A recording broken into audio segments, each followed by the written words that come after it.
Housing First. I'm your host, Andrenica Morris, and we are here today, as we are every Tuesday at 12 noon on WBOK 1230 AM, to talk about what it means to put housing first. Thank you all for joining us today. We have a great show for you today. Oops, sorry, I'm moving things around here. We have a great show for you today. We got guests in the studio, so if you're with us live, I meant to warn my guests that we have cameras and we're broadcasting live on Facebook, so be on your best behavior. Y'all all look great, and we're here in person, but we're also live on the radio today. We were tape delayed last week, but we're here live today with these amazing guests that we have with us. So we're going to start around the table, asking each one of our guests to introduce themselves, first starting with Fred Johnson, then Taj Johnson, and Luann White here. Good afternoon, audience. This is Fred Johnson, New Orleans Neighborhood Development Foundation, teaching and training first-time home buyers. For now, this month made 40 years. Oh, wow. Congratulations. Woo-hoo. Thank you. My name is Tajma Xavier Johnson. I am the founder of Xavier State here and Affordable Housing Development Firm here in the Wilmington area. My name is Lou Ann White. I am co-founder of Luvis Services. We are building housing for people who are homeless, tiny houses in the lower ninth ward. So today we wanted to get everybody together today to talk about. Yes, it was. So we're having some technical issues and everything like that, but it was just me making sure that folks could hear Taj. Okay. They were checking the levels, and so people saw folks online on the radio. Y'all didn't hear anything except for that little whirly whirl. That was just us getting some support from our producer. And if you want to join the conversation, you can call in at 504-582-9422, 504-582-9422. Today's conversation, we have these powerhouses here today to talk about what's going on with as it relates to affordable housing. We've seen a flurry of announcements from the mayoral administration over the last few days about investments being made, but we're still not seeing enough for affordable housing. We are also, tomorrow marks Mayor Moreno's 100th day in office. And, we had hoped to see some positive announcements about the Housing Trust Fund, that the CEAs would be signed and that we could start talking about when money was going to be coming out. And that's not happened. So we want to make sure we're having conversations with folks on the ground doing the work. Community listeners should call in at 504-582-9422.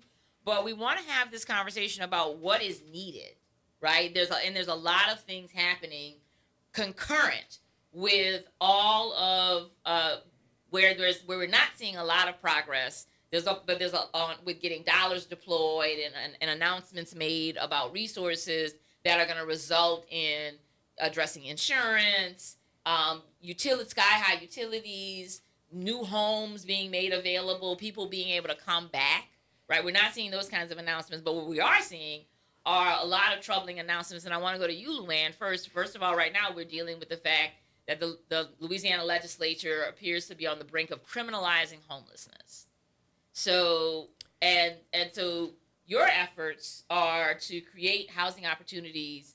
What would you like to see happen to help Luvis Services address this? Because what we don't want to see happen is more people just put in jail. Right. We would like to see the resources and the money going into developing affordable housing for these folks, because that is the permanent solution to homelessness. Just locking people up and, they can't keep them forever, so they end up back out on the street because they don't have any resources and they get locked up again. It's just a cycle that ends up not benefiting anybody and taking resources from the community, because you pay for jails. They're not free. Right. You pay for all the other services that they need while they're on the street. You pay for all of that. So the question is, how do we want our money to go? Or we want our money to go to a permanent solution, not these temporary things. Right. That's right. And certainly not, criminalizing it, because we need to have the housing. It can't be a crime to be homeless. It can't be a crime. To sleep when you don't have a home. Yes, right. So, but this also raises a good point, Luann, I want you and Fred to both talk about this. You know, one of the reasons we do this show with our partners at WBOK is to make sure people understand that in order to put people first, you have to put housing first. A lot of people presume that particularly the plight of the homeless and the plight of first-time home ownership is something that's just out of reach for people. And both of you spend time on working with those individuals on an individual basis. Let's talk a little bit about the kind of investments necessary in the people in order to get them ready for the housing opportunities that they deserve. So, Luann, you can do first, and then Fred, we'd love to hear from you next. So we know that people who are living on the streets, especially folks who have been there for a long time, don't really they have challenges, mental health challenges, physical challenges, addiction issues. People are struggling. So they need those kind of resources in place. And we don't think that they need to wait for those things. They need to do those things first. We think that get a house, get stable. If you're not standing in line to get your food or stand in line to get a shelter, then you can go to your medical appointments. You can have a primary care physician not use in expensive emergency room departments, which are the most expensive healthcare. You don't need to do all of that. In the end, these are the things that people need. Housing with the services that go with them. And a community that is responsive and welcoming. And you see people become stable renters, and then we talk about them being able to make a choice, like becoming a first-time homeowner. Fred, you've been doing this 40 years today. So we're number one. Let's do a yay! Congratulations, 40 years 40 today. That's awesome. 40 years today. That's amazing. Doing this work. Talk a little bit about helping folks recognize that if people who may have never thought of themselves as being homeowners, the work that you do, and help them maybe move from being homeless to renting, stably renting, and then stepping to that, making that next choice to own their own home. Sure. So let me just back up just a tad bit, because one of the major problems we have in America across the board, not just New Orleans, but across America, is a lot of people in power, politicians and otherwise, have seemed to taken a NIMBY position, not in my backyard. Now we have to remember, and I'm not the best historian on this, but I remember a little bit of it is when the federal government decided that it was going to close down the mental institutions.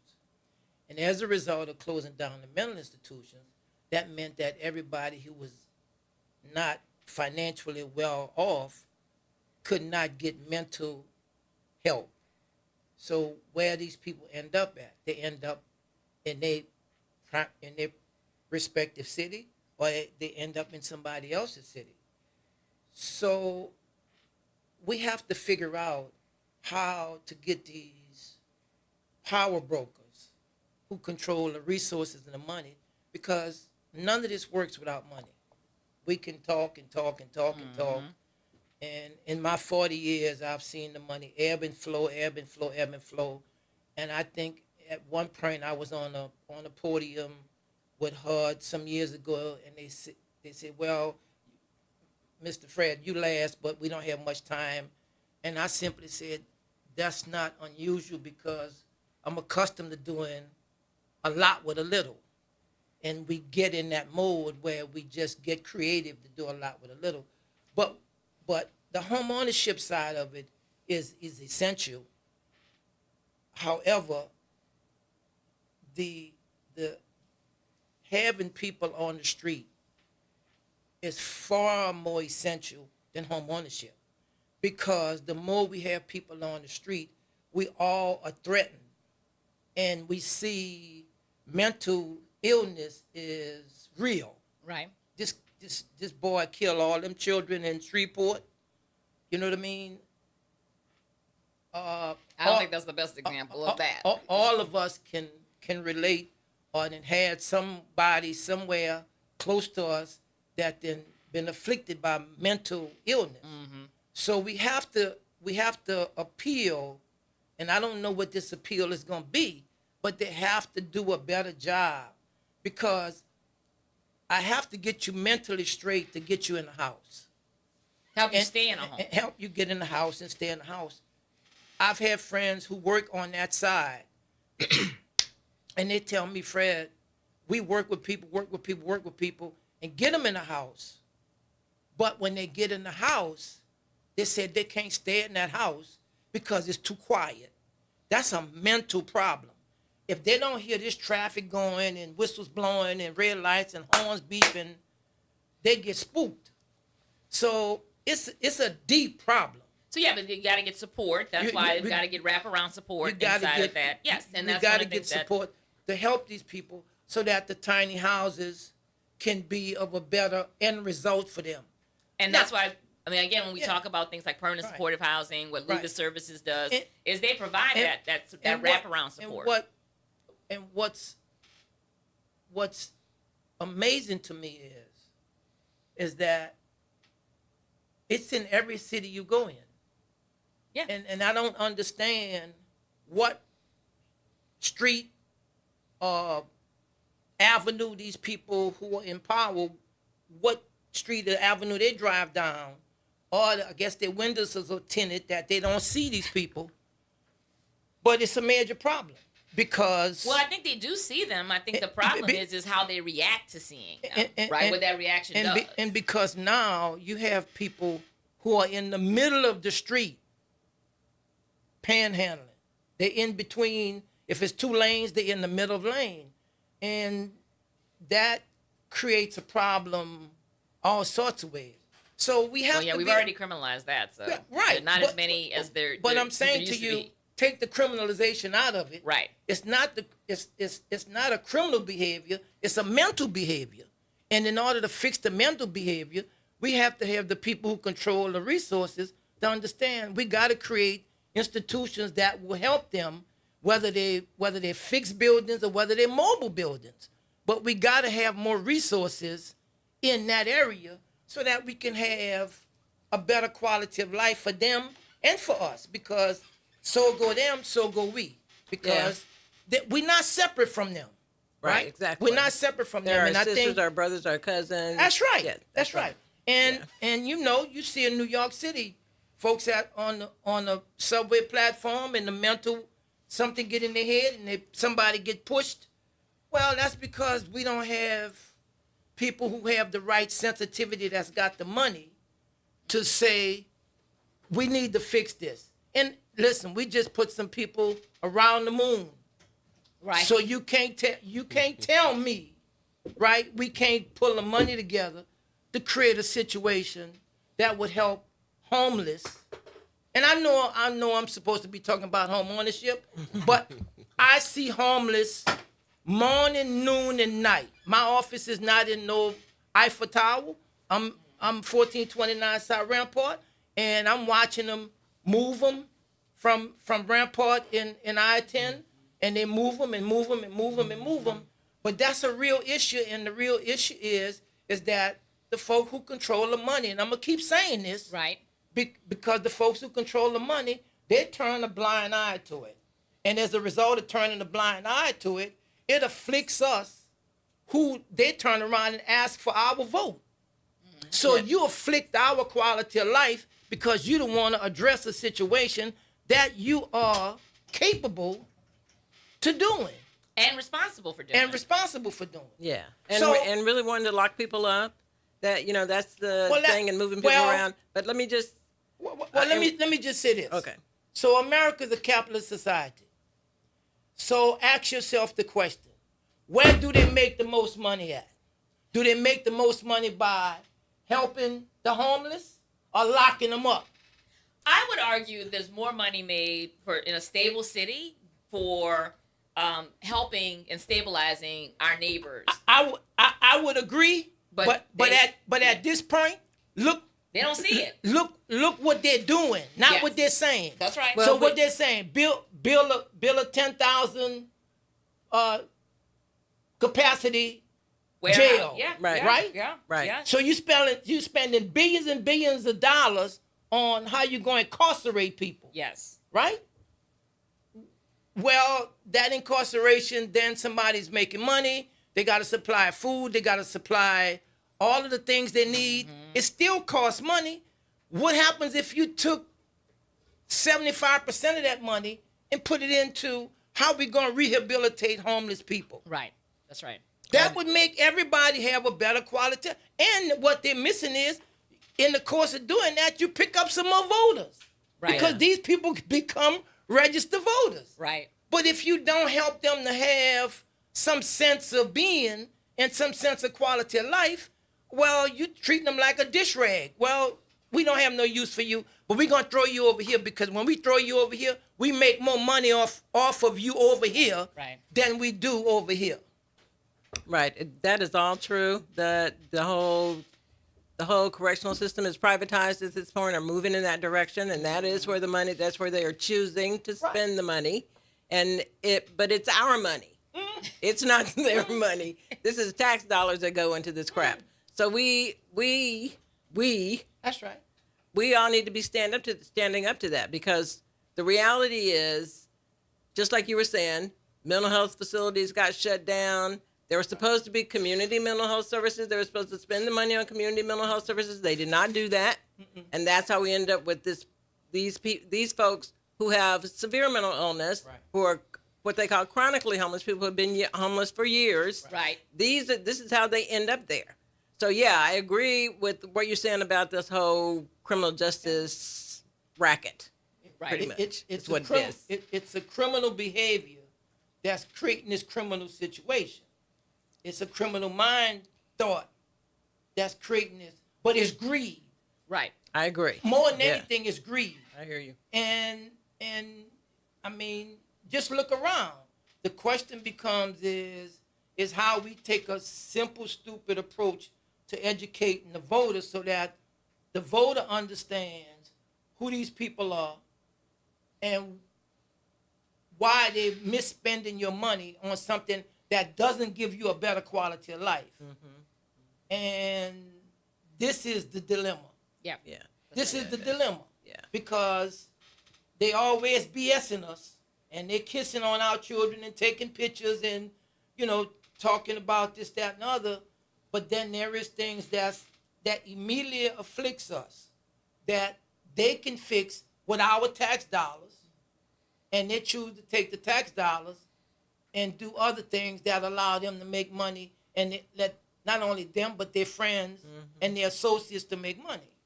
And I think that'd be a great segue into the housing trust fund. Yeah, Because that's right. That's right. Well, but also, Taj, also to kind of tie it a bow, you are here sitting at table with two nonprofit leaders, an advocate in your private sector, Correct. right? And so this is your business, This right? is. And you still believe that there's a way of balancing your need to run your business at a profit, but also to meet the needs of you. You don't want to just exploit. So It's not necessarily balancing. I think it's incorporating. So Lou said you need community engagement, and a lot of that comes from community tolerance. So I think if you can have more private sector businesses that have a stronger tolerance for providing the type of services and housing that we do, you can see that through that you'll still be able to hit your profit margins that are kind of required to operate as a private sector, and you're still providing a product that helps the community. And if I could throw back a little bit to what Mr. Fred said about the choice to put money into correctional institutions as opposed to community stabilization. Correctional institutions makes money the day that they're open. Community stabilization takes a little bit of time. right. And unfortunately, we are operating in a capitalist society where quick money is valued higher than community stabilization and money that is circular in especially Black communities. But that's what you're talking about. That's your business model, right? That is my business model. long money. Long money, and that's why the housing trust fund and those dollars that were expected to come is so important to what I do, because what I do is we talked a little bit about the homeless population, but they have to have somewhere to go. They have to have houses to go into, Right. and those are the houses that we develop and we build, and that comes from very meticulous management and utilizing subsidy and putting those things together to again make that happen to where I could also run a business that I'm able to keep my lights on at home. And the foundation of that, no pun intended, is transparency. And that's something that unfortunately we haven't gotten from the Housing Trust Fund, because you have to do really, really meticulous planning to stack those subsidies, to be able to put all the money together to manifest a house that is able to house the populations that usually don't have the voice in spaces like city council and city hall, where the decisions on when and how the housing trust fund dollars are being deployed. So that's pretty much, I think, where my job has led me to, as opposed to swinging a hammer now. I'm trying to be more of an advocate to, like we kind of earlier discussed, pour more money into development of housing so that we can have a return on it. More community stabilization through those type of developments. Taj, walk everybody through, and well, walk the listening audience because these guys know this, but walk folks through. You made a really good point that I want to drill down to make sure folks understand. I think people think of these investments as one-offs, right? And what you're talking about is it's long money. It doesn't make you money on day one, but it helps the community on day one. And talk us through what a typical project that you would want to see happen under the trust fund to create housing, like what kind of housing we're talking about, and when do you need those investments, right? The private capital as well as the public capital, and why? Walk the audience through the math. Okay, well, first let me define a little bit more about what Xavier Estates is. Yes, we develop housing, but we're more of a housing investment firm. So that's where the long money comes in for us. We're taking assets like blighted homes or lots that typically haven't been found fit to build on, getting them rezoned, able to build, and redeveloping and repurposing blighted housing into housing, or building low-income housing on unsavory lot areas. So we're taking assets that are initially valued pretty low, and we're putting our assets into it to make it into housing. And then once we're able to either subsidize to pay off the properties, or after like a typical 30-year mortgage pay off the property, then it's an asset that's in our portfolio. So that's the long game that we're playing. And with that being said, it's important to us because it takes a lot of money to build a house. It takes a lot more money because of the historic designations that we have in the city, or the foundations that we have, because we are under sea level to build a house or renovate a house here. And that's where we utilize subsidy funds. We partnered with the Louisiana Housing Corporation before. We're currently partnered with NOR to do a project where we piece together where they'll say, hey, we have some HUD funds to do this type of development or this type of build, or that you can use towards your renovation. And up front, we use those dollars, hopefully, if they're available, use those dollars to do our builds or our renovations so that we can keep the cost low to produce an actual viable house. And since we're able to do so, or when we're able to do so at a low cost, we pass that on to our tenant base. We predominantly do affordable housing rentals. So we are currently transitioning into doing first-time home buyership, but all of the properties that up until this point we have developed, we have kept in our portfolio and rent them to low-income renters. And our renter base are usually families. So we do 3+ bedrooms. So it's usually, if we're being completely transparent and honest, black women with families, single black women with families are the predominance of our tenant base, and we're able to pass on what savings that we have been able to by utilizing subsidy onto our renters. All right. That was a mouthful. No, but it's important. It's important that folks understand where the investments are, why they're necessary, because I think a lot of people miss that point. It's one of the things why the trust fund is so important, because it's dollars in perpetuity, right? It's dollars that we can count on. And it's why it's important that people know when those dollars are coming and what are going to be the terms, what are going to be the opportunities, who and what kind of housing does it intend to create, and does it line up with the needs? All of you are on the ground in community, working with community every day. All of you are talking to people. Either it's on your job sites or coming into your offices, or who are living in your homes, right? Mm-hmm. They're all saying, this is hard, right? And so in order to make a home affordable, right, for somebody who's unhoused, someone who wants to become a first-time homeowner, in order to make it so that you can actually create that opportunity, all of these things have to come together. And sometimes I think that's why it feels impossible to people, because it is complicated. But if if there's not that, oh no, actually it's complicated, but there are steps, right? There are steps that you can follow. There are steps that people are actually really skilled at doing. I mean, if we did the math here, Fred, you're turning your 40th anniversary again and doing the work today. And thank you for being with us on your 40th anniversary today. You're welcome. I've been doing this for 30 years. Yes. Luann's been doing this, what, a decade? Wow. Over 10 years. yeah. Over a decade. And then Taj? We're 6 years in. Okay, 6 years That's in. 86 years. It's 86 years just sitting here. So that's less than nothing, right? I mean, that's a lot of experience. That's a lot of expertise. That's a lot of wisdom. And there's a lot of results inside of that, Yes. right? There's a lot of positive impact. So we all know it's possible. It's a lot of blood, sweat, and tears. Too. Yeah, and we've learned the hard way too. Yeah. Yeah. So Andronika, the demographics show that I don't know, we 40 something on the list. Of everything. Of everything. Like 50th, yeah. Yeah.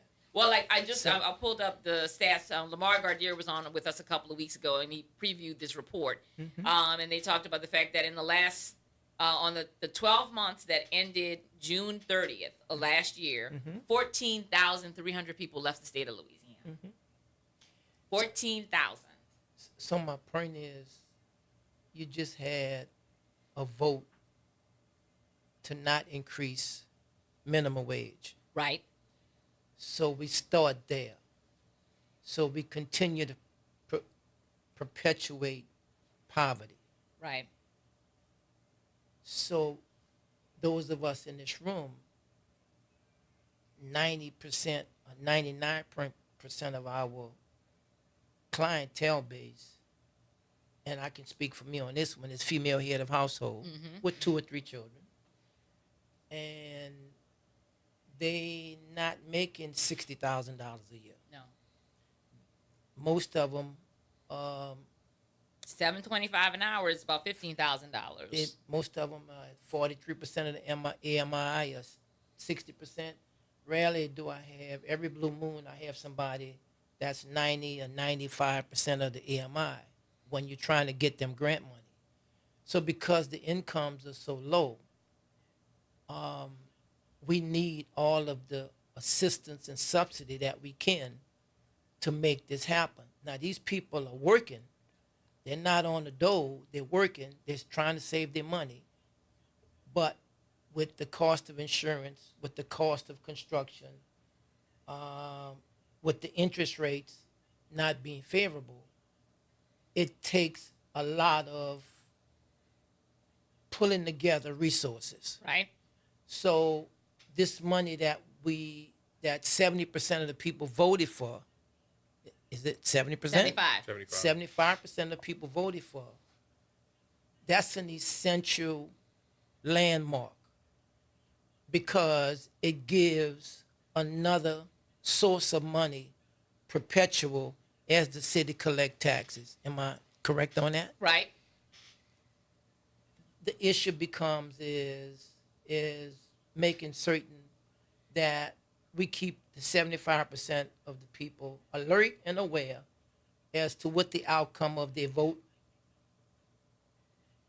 resulted in and whether or not this money went where it was intended to. Right. Or came from where it was intended to. Right. Right. I mean, those are the conversations. Like, what are we? Right. Where are we supposed to be? What are we using? What dollars are we using? And what do those decisions mean when we pick dollars that are delayed, that are coming later? Well, and I think that those of us who supported this initiative, we have to keep a report card to give to the voting populace. They have to know this is what you voted for. This is what we ask you to vote for. This is what was proposed to the authorities, and this is what have been done, so that we don't get twisted with the voting populace. Because now we don't want to be seen as you said one thing and you asked for my vote, but you did something different. And we did not do anything because we don't make these decisions. But- they elect the people who. But I'm just saying to you, we want to get ahead of the spin because perception is greater than reality. And we want to hold accountable the elected officials. Yeah, We I think want- that's the point I'm we making want- is that we yeah. need to be talking about Right. who they need to be holding accountable. Right. I don't Well- think there's any confusion on that Well- unless we sit silent and Well- don't explain what's going on. We all saying the same thing. Yes. But I'm saying something in addition to that. Not only do we have to hold them accountable, but we have to be accountable to the 75% of the people. We have to be. We have to make that a part of our strategy that, listen, here is where this is going. Here is what Right. we're asking these people to do. Here is what they're doing, and here is what they're not doing. Right. So yeah, so let's get in. That's why we're here today to talk about. We keep a simple, stupid scorecard that we can get to the voting populace that says, however many days, 100 days, 200 days, this is when it went in, this is what has happened, this is what's been distributed. Right. So, and again, we can talk about that. We were gonna be doing our semi-annual report in May, but I think today is a time to start talking about what's going on so far, right? What do we know so far? And again, tomorrow marks 100 days of Mayor Well- Moreno. If I may, Yeah. what I know so far, not a dollar been put out. That's correct. Not $1 been put out. Not $1 been spent towards housing. No. Not From the $1 trust fund. been Yeah. spent towards homeless, towards rental, towards home ownership, towards the development and the building of those strategies. Not $1. Not $1. What's the delay in the delivery? Why is there a delay in the delivery? Right. So what we understand is that the first delay is that the CEAs have still not been signed to allow they put the administrators in place. The second delay, even if the CEAs were signed, is the mayor and the city council have decided to use bond money that has not been secured because there was a lot of confusion during the votes last year around Prop 1. We were very clear, but people inside of City Hall said, no, that's going to be extra money. And it turns out what we were saying was true. It's not extra money. They intend to substitute it, and which is also causing a delay. Those bonds they're scheduled right now for June, which means the dollars won't be available until July or August if they get sold in June. And So, hold on. So the law that was passed is going to be ignored? the voters gave them the ability to substitute it. Because again, there was confusion around this. We were very clear about the fact that Prop 1 gave them the authority to use other money for this. The voters passed that as well, because they were told by several sources that this was going to be extra money on top of the general operating fund. And the council, last year's council, obligated the money from the trust fund.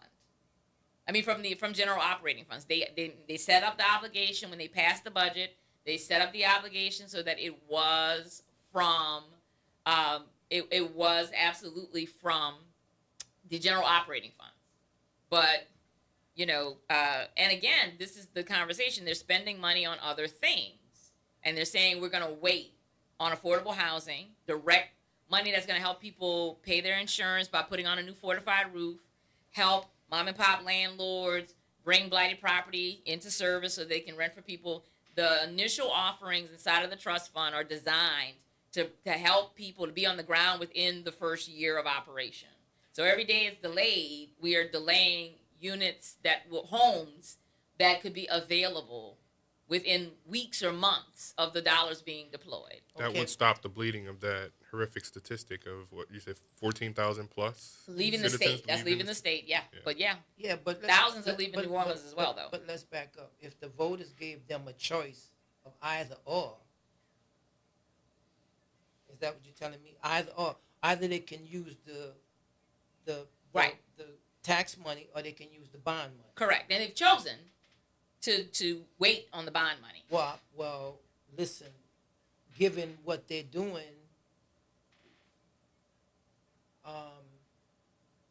listen. When have housing ever been Prioritized. right? Well, and that's what the voters have to So- understand. So right. So now, we all in this quagmire, because if you gave them a choice by saying either or, well, if I'm scrapping for money, I'm gonna use the or. I'm not gonna use my tax money. I'm gonna wait and use the or. If it floats, then we'll put some of this in progress. If it doesn't float, then we have to go back to the drawing board. Is that what I'm hearing? Correct. But all that does is delay. Oh, by all means. And is bond money free? No, exactly. That's money we're borrowing. That's right. So the BGR did a report that this batch of money will cost us, this $14 million will cost the city $26 million. So instead of using our tax dollars, our general operating revenue that comes in, we're going to borrow money. We're going to borrow $14 million, and it'll cost us $26 million over the course as we pay back the bonds. So $14 million, and it'll cost us 26. Almost double. Yeah. And We have to pay that money back with tax money. The taxpayer dollars that you're talking about, that's what pays that back. And I feel like voters were voting for the bond because it was presented as an and. That in addition to the Housing Trust Fund, there's going to be this bond money as well for affordable housing. So I think they were voting for an and, not Wow. or. Yeah, I didn't see that one. But I'm not surprised. I'm not surprised. I'm not surprised. The devil is always in the details. Well, I know we need the money. We've been fighting for the Housing Trust Fund money. We need that money to continue doing what we do. I mean, the last 10 years, we have been an all-volunteer organization. We have built 7 units with $50,000 grant is the only money that we ever got from the city. Okay, that doesn't include Nora Properties, which Nora has really been helpful. They've been a great partner. And Louisiana Housing Corporation, we did get a couple of project-based vouchers from them. But otherwise, the city is, stepped up with $50,000 grant for 7 units that we have built. And I hate to be redundant, but when has the city made housing a priority? I mean, not the city, but the voters. I think they did when they voted for the Housing Trust Fund. Yeah, but you voted for and or.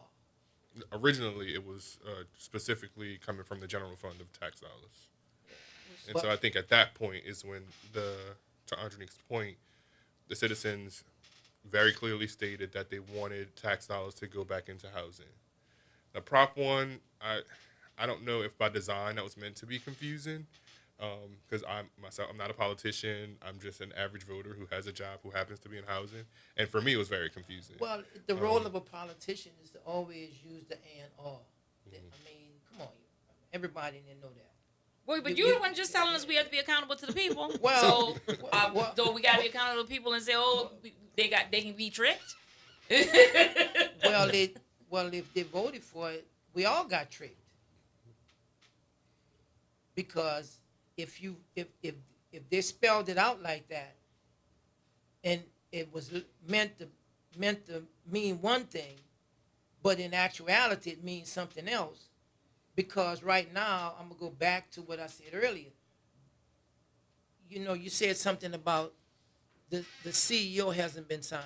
CA, yeah. CEA hasn't been signed. And the CEA allows them to pick an administrator. They've already selected the administrators, yes. Right. The CEA codifies that selection. All right. Yeah. And we got a caller. Jason, thank you for joining us. Good evening. How y'all doing? Good. All right, Jason. Look, I'm listening to you. Listen to you guys talk, and I heard you guys bring up the buying money, the $14 million, and we're gonna have to pay back $26 million. Right. The money we're gonna borrow. Yes. That's right. Predatory. All right, educate me. Who are we borrowing this from?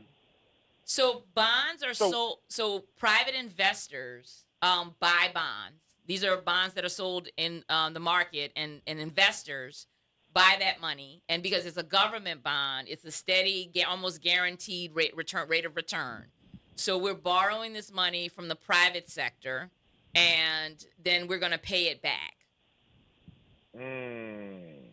So it's as I'm getting older and I'm starting to pay attention a lot more. I'm starting to see the figures behind the curtain. So it's basically, I mean, the rich get richer and the poor stay poor. Because, I mean, if we have the money, what sense does it make to even borrow it from the first place? Right. Well, I mean, and again, the argument is because the city is in this huge deficit, but they are choosing. We have obligations that we meet every day. There are things that they are putting money towards every day. Public dollars are going towards things, and choices have to be made. One of the things, the point of the trust fund was that those choices, because housing needed to stop losing. Everybody's point is that even when we had a dedicated revenue source for housing, we spent half the time with a lot of that money being diverted to other things that wasn't just housing. Right. Right. And so that was what was going to be different about this, was that there was no choice. And again, I think we've seen the result of this kind of confusion around it, is deliberate dragging of feet, is that there's still not a real desire to do this. And what we want to make sure of is that the voters understand that. Right. That there are things that can be done, choices are being made, and these are the consequences of these choices. So when down the line, as we're paying off this $14 million to the tune of $26 million, that's $12 million that could go towards something else that we have to pay this debt down with. That's exactly what I'm sitting here at work, and I'm saying, okay, we had the money, but we're going to borrow it. I'd love to know who these investors are. We're going to borrow it from someone, and we're going to give them $12 million in interest. Yup. And I'm thinking about my own household that I take care of, and I'm saying to myself, this don't make sense. Right. Well, this is why To the normal thinking private person. investors love bonds, because that's an amazing rate of return, as you have you see. Wow. Yeah. I'm in the wrong business. You loan the government a large sum of money, and you make almost double. To Taj's point. It seems predatory. Thank you so much for answering that for me. Thank you, guys. Thank You're you, welcome. Jason. Thank you. Thanks for calling. So that's the kind of light bulb moment we want all the listening audience to have, the voters to have, Yeah. and to understand. And we are not helpless inside of this, right? Yes, we have authorized and empowered these folks to make these decisions. They have to understand that we are not happy, or when we're happy, when they have to make the tough choices, right? When they have to make the tough choices, and we like the tough choices that they make, we should be telling them that. But when they don't, and they're not, that is also another conversation that has to be had. Because one of the arguments, and I think one of the big concerns, when we look at last week, there was a flurry of announcements of public dollars going to all kinds of things. Everything from demolishing buildings that have been empty for 20 years, which they hope will start something, investing millions of dollars in public money towards a hotel that they hope will get us another Super Bowl, and on and on and on and on and on. And this, we know, will be invested and will get people housed. Will stabilize folks in their existing home. That will create these opportunities, and not in 2 years, 5 years, 10 years, but in 90 days, right? That's why, when we curated today's show, we have people who know how to deliver houses and from, again, at the scale that we're talking about, in 90 days, 120 days. how you can find and help someone be ready for that opportunity and match it up. This isn't as complicated as it is. It's not even remotely impossible. It lacks the proper investment. And it's one of the things that we've been talking about at Housing NOLA for a number of years is how do we make this investment? And the return is more people in community as homeowners, stabilized as homeowners, more folks off the streets and safe, Right. and getting the help that they need, more businesses being stabilized and being able to count on revenue so that they can invest back in the community. And the part that always gets missed is that we're doing this, we're talking about this for the good of the people and the strength of these communities. But it also is an economic engine unlike anything else. It is the people. It is the people. And so they can pay their property taxes. I think the number is about 22% of people didn't pay their property taxes this year by the deadline. 22%. And as much as people like to, I think one of the things that we have right now is a sensitivity to people's financial situations. Like 10 years ago, I think a lot of politicians would be like, yeah, these scofflaws don't want to pay their taxes. They can run that argument as they sit around and look at these Delta utility bills and these energy bills and these insurance. Everybody knows that that's not what's happening. They don't have it. They don't have it. And it's not just homeowners. It's not just landlords. It's businesses. It's churches. It's the schools struggling with all of these different expenses. And we can make these investments, and then these folks can pay their property taxes.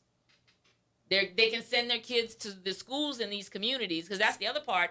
Losing all of these children, we are at a position now, we've built a school system that is too large for the population of children that we have. We're still almost 150,000 people off where we were 20 years ago. And we have a school system that's too large for the population of children that we have and that we will foreseeably have. That's our future. That means we're dying. Yeah, they just closed the school in the lower 9, a high school that was brand new. It's an amazing building. Right. Now it's not being used by students. And that's a job center in a community that needs, but it's also the community still hasn't come back. The children aren't here. And I'm looking, okay, we've run out of time. Okay, we got to have y'all back. We got to have this exact crew back to continue this conversation. Definitely with spirited conversation. Definitely It needs to happen. Yes, Yeah. it needs to happen. But we will, thank you all. Thank you all so much for coming in. So I'm still trying to understand. And these people, they are going to stretch this thing out, Andrenica. They are not going to use that money out of that taxes. Not this year. Not this year. Yeah. They're not. And they hope not to have to do this in future years. Yeah, they're not. This is my first time appreciating that it was awe. I didn't see that awe. I thought it was straight coming out of the tax collections. The general tax fund. That Yeah. was what was originally voted for in the original ordinance. But then there was a secondary vote, Proposition 1, that changed that. That's right. And they were told there was going to be extra.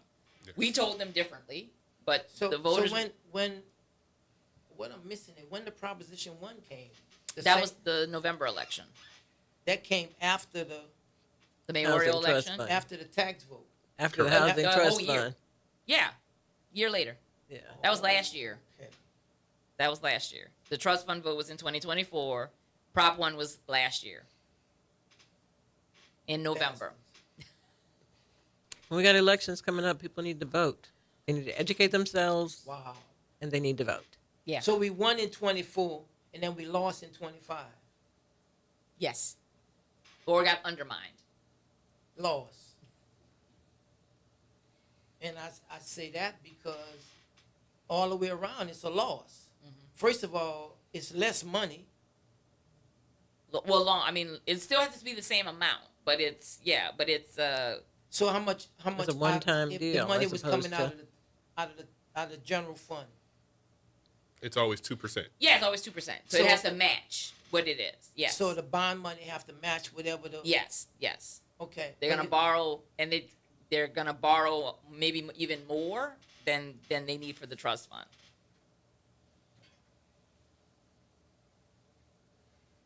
But it'll cost us, and I double checked something. I just got a correction. It's 16 million, and it'll cost us 26 million. So, but it's still 10 million. The math is still pretty close. It's still an extra $10 million that we're gonna have to pay back and not use on something down the line. Hold on, Janika. Let's be real here. This is what they do. Right. They don't give a fuck about what it costs. They don't. Yeah. Am I lying? They don't. No, they don't. I mean, look at this asshole. Oh. This- Oh, okay. All right, we gotta wrap it up we now, have to Fred. Yes. No, oh no. All right. Well, with that, our producer is like, "Oh Lord." With that, thank you so much for joining us. We've got our spirited guest today. We're gonna have y'all back. Excuse me. So, Fred Johnson, Taj, and right. Thank y'all for joining us today. We'll be back next week. I'm Andrew Nikamaris, your host on Put Housing First here on WBOK 1230 AM.